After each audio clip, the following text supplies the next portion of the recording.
आज जो चंडीगढ़ में हुआ, चंडीगढ़ के मेयर चुनावों में हुआ, क्या लोकसभा चुनाव भी भारतीय जनता पार्टी ऐसे ही जीतेगी? बीजेपी को आज की तारीख में ईवीएम हैक करने की जरूरत नहीं है।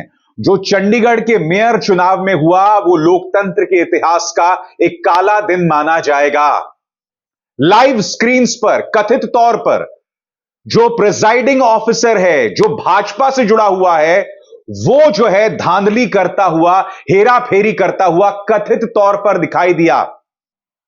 भारतीय जनता पार्टी के खिलाफ आम आदमी पार्टी और कांग्रेस ने अपना साझा उम्मीदवार उतारा था और दोनों की जीत बहुत आसान थी दोस्तों। मगर फिर प्रिजाइडिंग ऑफिसर ने उनके 8 वोट्स को खारिज कर दिया। नतीजा, भारतीय जनता पार्टी मेयर के चुनाव जीत गई। लब्बो लबाब यह है दोस्तों। मगर सबसे पहले दोस्तों वो मंजर मैं आपको दिखाना चाहता हूं जब बकौल आम आदमी पार्टी और कांग्रेस प्रिजाइडिंग ऑफिसर वोट्स को खारिज कर रहे थे, धांधली कर रहे थे, हेरा फेरी कर रहे थे। यह वो नजारा है दोस्तों। इसका पूरा प्रसारण जो है स्क्रीन पर हुआ था। शायद जानते भी नहीं थे कि वो क्या कर रहे थे। यहां पर आप देख सकते हैं कि पूरा खेला कैसे हुआ, किस तरह से लोकतंत्र जो है वो शर्मसार हुआ। जहां पर अनिल मसीह जो हैं, जो वोट्स आम आदमी पार्टी और कांग्रेस के उम्मीदवार के पक्ष में डाले गए थे, उससे वो खारिज कर रहे थे, उसे वो रिजेक्ट कर रहे थे। आज ये बहुत बड़ा मुद्दा बन गया है और जैसे ही ये खबर आती है दोस्तों, मीडिया में भी बवाल हो जाता है। देखिए उस मंजर को किस तरह से कैद किया गया था, देखते हैं कि हजे बीजेपी का मेयर बन चुका है। बीजेपी का मेयर अनाउंसमेंट कर दी गई है। बीजेपी का मेयर मनोज सोनकर नु बीजेपी का मेयर बना दिया गया। तस्वीर तुम देख लो बीजेपी दे। अब स्वाभाविक सी बात है दोस्तों, इसे कांग्रेस और आम आदमी पार्टी बहुत बड़ा मुद्दा बना रही है। इस पूरे मामले का बैकग्राउंड क्या है, सबसे पहले मैं आपको यह बताऊंगा दोस्तों। सबसे पहली बात, चंडीगढ़ के मेयर चुनाव कहीं ना कहीं एक एक्सपेरिमेंट थे कि क्या आम आदमी पार्टी और कांग्रेस एक साथ इंडिया गठबंधन के तहत चुनाव लड़ सकते हैं। और उनका यह तजुर्बा कामयाब भी हुआ क्योंकि दोनों के वोट्स करीब 20 थे और भाजपा के पास 16 वोट्स थे। मगर बावजूद इसके भाजपा जीत गई क्योंकि 8 वोट्स जो हैं उन्हें खारिज कर दिया अनिल मसीह ने, जो कि भारतीय जनता पार्टी के माइनॉरिटी सेल के थे और जो प्रिजाइडिंग ऑफिसर भी थे। जाहिर सी बात है दोस्तों, आम आदमी पार्टी और कांग्रेस इस मुद्दे को लेकर खासे उग्र हुए। राघव चड्ढा और पवन बंसल, राघव चड्ढा जो कि आम आदमी पार्टी के सांसद हैं और पवन बंसल जो कि कांग्रेस के नेता हैं, उन्होंने एक साझा प्रेस कॉन्फ्रेंस की। राघव चड्ढा ने कहा कि अगर आप किसी वोट को इनवैलिड या खारिज करते हैं तो दोनों ही पार्टीज के इलेक्शन एजेंट्स को दिखाना होता है, मगर दिखाए बगैर उन्हें खारिज कर दिया गया, उन्हें इनवैलिड घोषित कर दिया गया। कड़े शब्दों का इस्तेमाल करते हुए राघव चड्ढा कहते हैं, ऐसा तो नॉर्थ कोरिया में होता है। सुनिए उन्होंने क्या कहा। जब भी किसी भी वोट को अवैध घोषित किया जाता है या इनवैलिड करार दिया जाता है तो उस वोट को दोनों पार्टियों के काउंटिंग एजेंट को दिखाया जाता है अवैध घोषित करने से पहले। यह डमी बैलेट पेपर है जो मैं आप सबके सामने लाया हूं। जब काउंटिंग के दौरान इस प्रकार के बैलेट पेपर को इल्लीगल घोषित किया जाता है तो प्रिसाइडिंग अफसर, अगर मान लीजिए मैं प्रिसाइडिंग अफसर हूं, तो मैं दोनों पार्टियों के इलेक्शन एजेंट को वो दिखाऊंगा बैलेट पेपर की, देख लीजिए यहां इनके निशान बाहर लगा हुआ है, ये इनवैलिड है, मैं इसे अवैध घोषित कर रहा हूं। ऐसे दोनों पार्टियों के इलेक्शन एजेंट को दिखाया जाता है और दिखाने के उपरांत उनकी सहमति से और जो डीसी चुनाव हैं, जो डिप्टी कमिश्नर बैठे हैं, उनकी सहमति से इस वोट को अवैध घोषित किया जाता है। लेकिन आज ये नहीं हुआ।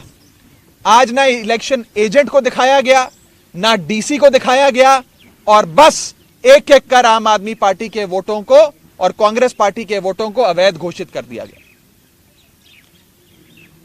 यह दिखाता है कि भारतीय जनता पार्टी इतने छोटे से एक मेयर के चुनाव में, म्युनिसिपल कॉरपोरेशन के मेयर के चुनाव में अगर इस प्रकार की गैर कानूनी असंवैधानिक घटनाएं को अंजाम दे सकती है, तो आप सोचिए कि लोकसभा चुनाव की हार देखते हुए ये लोग क्या करेंगे।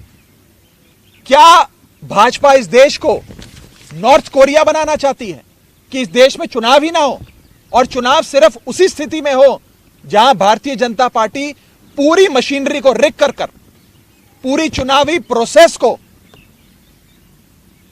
विशिएट कर चुनाव जीत सके? पवन बंसल ने कहा कि पूरी चोरी लाइव स्क्रीन पर पकड़ी गई। चोरी इतनी इत्मीनान से की जा रही थी, इतनी बेशर्मी से की जा रही थी बकौल कांग्रेस कि इनको पता ही नहीं चला कि इनका जो कच्चा चिट्ठा है वो स्क्रीन पर देखा जा रहा है, पकड़ा जा रहा है।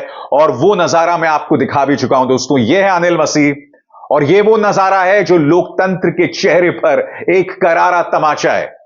पवन बंसल ने इस नजारे के बारे में क्या कहा, ये सुनते हैं। वो सारे का सारा इन्होंने लाइव स्क्रीन पे दिखाना शुरू कर दिया और वो लाइव स्क्रीन पे हम लोगों को बाहर सभी को देख रहा था, आप भी देख रहे होंगे उसको। उसमें एक एक नॉमिनेशन पेपर पे अगर आप गौर से देखें, मैं उनका धन्यवाद करता हूं जिन्होंने दोस्तों ने वो उसको पकड़ा।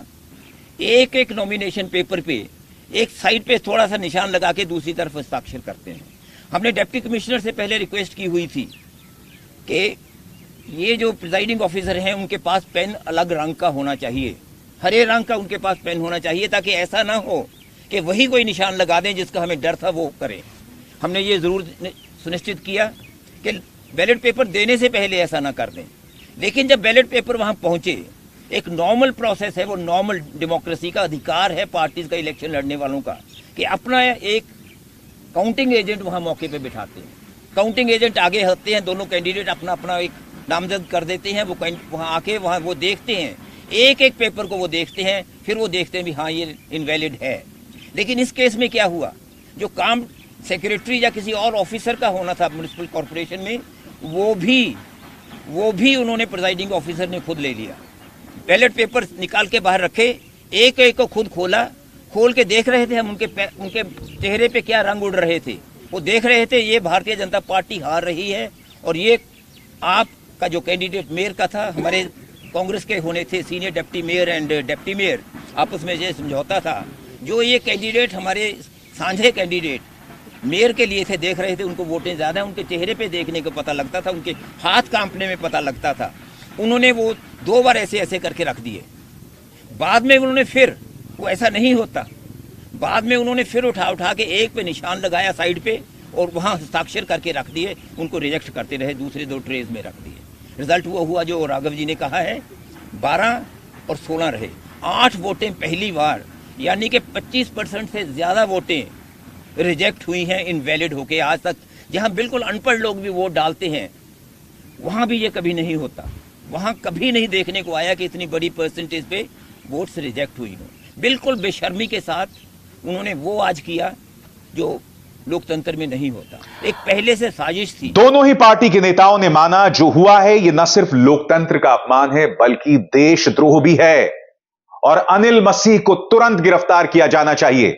सुनिए राघव चड्ढा क्या कह रहे हैं। साथियों, मैं अनिल मसीह जो भारतीय जनता पार्टी के माइनॉरिटी विंग के पदाधिकारी हैं और आज के प्रिसाइडिंग अफसर हैं, उनके खिलाफ कार्रवाई की मांग करता हूं।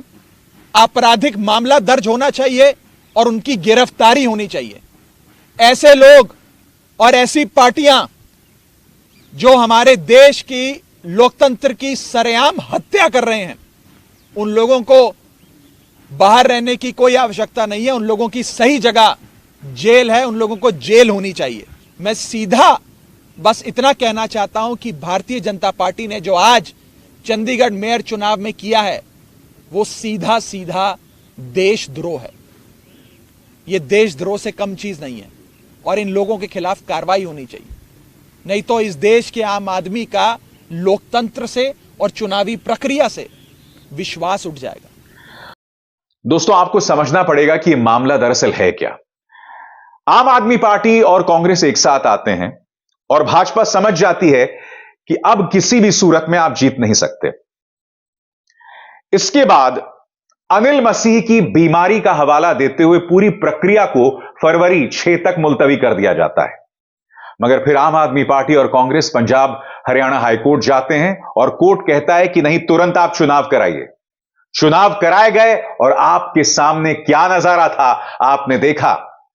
पवन बंसल इस पूरे कॉन्टेक्स्ट को, इस पूरे मामले को पृष्ठभूमि सहित रख रहे हैं। क्या वो कहा उन्होंने, आइए सुनते हैं।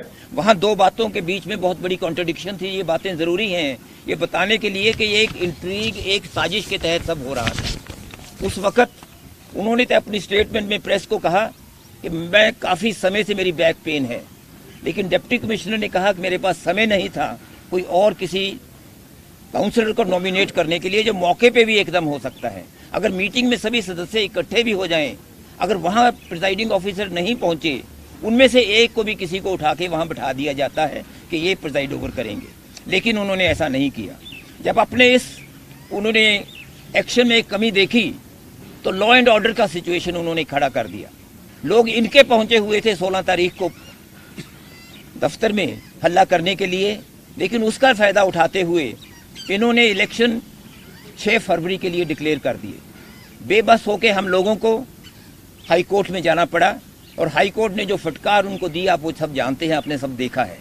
और उसके हाई कोर्ट के हिदायत पर ये आज हुआ कि आज इलेक्शन 30 तारीख को तय हुए। हाई कोर्ट ने ये ज़रूर कहा था कि जो काउंसलर्स हैं उनके साथ उनके समर्थक कोई ना आए, लेकिन हाई कोर्ट ने ये नहीं कहा था कि वहाँ मीडिया भी नहीं पहुँचे। इन्होंने ये पहली बार और चीज़ों के साथ साथ एक पहली बार ये किया कि मीडिया को भी वहाँ आने नहीं दिया, मीडिया बाहर रहे। और उन्होंने, जो मैं फिर कह रहा हूँ कि वो कल्पना भी नहीं हो सकती थी, हमें ख्याल आता था दिमाग में भी ऐसी क्या चीज़ है कि जब इनके तावड़े जी यहाँ आए वो कह रहे थे कि हम जीतेंगे, हर हालत में जीतेंगे, आप आश्वस्त रहिए कि हम जीतेंगे। अपने काउंसलर्स को कह रहे थे भी क्या ऐसी चीज़ है जिससे वो करेंगे।